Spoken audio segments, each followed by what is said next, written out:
Hi, my name is Daniel Antoine. I'm the Curator of Physical Anthropology at the British Museum. Welcome to my corner.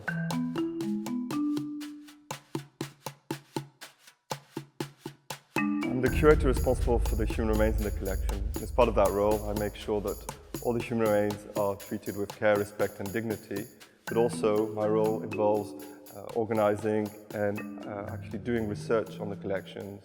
And we have a wide array of differently preserved human remains, ranging from natural mummies, artificially mummified individuals, bog bodies, and a very large collection of skeletal remains. If we want to address questions about how long people lived, what diseases they suffered from, and other questions regarding to their biology, really we have to rely on the study of human remains. Other sources of evidence, such as written text, or the objects left behind, often don't address these issues. I have been reanalyzing some of our oldest mummies in the collection.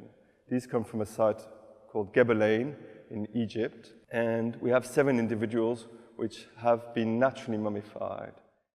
These individuals come from a cemetery where most of the bodies have become skeletonized, they've become skeletons. And we don't know why some individuals naturally mummified. It may have been because they were buried in the hottest time of the year. It may have been because their burials were particularly shallow. And so there was no evidence of intentional mummification. The heat of the sun and the desert rapidly dried their bodies, allowing them to survive to this day. Very few such mummies have survived archaeologically. We're very lucky to have these 7 individuals. Around the world, maybe a couple of dozens from that particular period, which is the pre-dynastic period. So this is the period immediately before Egypt was unified by the first pharaoh in around 3100 BC. We've been doing new conservation to make sure that they are very well kept and preserved, but also we're doing new research program. We've taken them to hospitals to CT scan them to actually determine exactly how well they are preserved and find out more about them as individuals. And we've been doing infrared imaging to determine whether there was evidence of body modification, especially tattoos. And actually what we found is quite remarkable. 2 out of the 7 individuals that we have in the collection have tattoos. And that got us very, very excited because there are very few examples of tattoos that have survived archaeologically. It really depends on the preservation of skin, which only occurs in very special circumstances. The oldest known tattoos in the world currently are the ones found on the Iceman Otzi. And these date about just over 5,000 years ago. So when we found tattoos on our mummies, which are from a similar period, the first thing we wanted to do is determine how old these individuals were. We took very small samples of their hair, and the ones that are less well preserved, we also used fragments of their bones.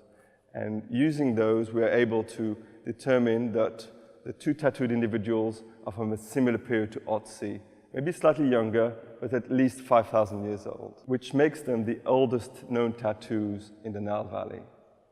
They push back the evidence of tattooing in Africa by 1,000 years and are almost as old as Otzi's tattoos. Unlike Otzi's, these represent imagery that's also used in the art of the period. One of our Gebelein mummies has been on permanent display over 100 years, and we hadn't noticed these tattoos until we used infrared imaging, which allows us to see carbon-based inks much clearer.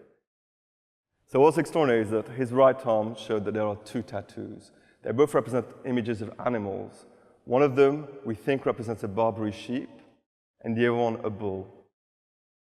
The use of the Barbary sheep in pre-dynastic iconography can be a bit vague. However, the bull is often used as a symbol of male power and virility, which may have suggested that he was trying to appropriate these qualities.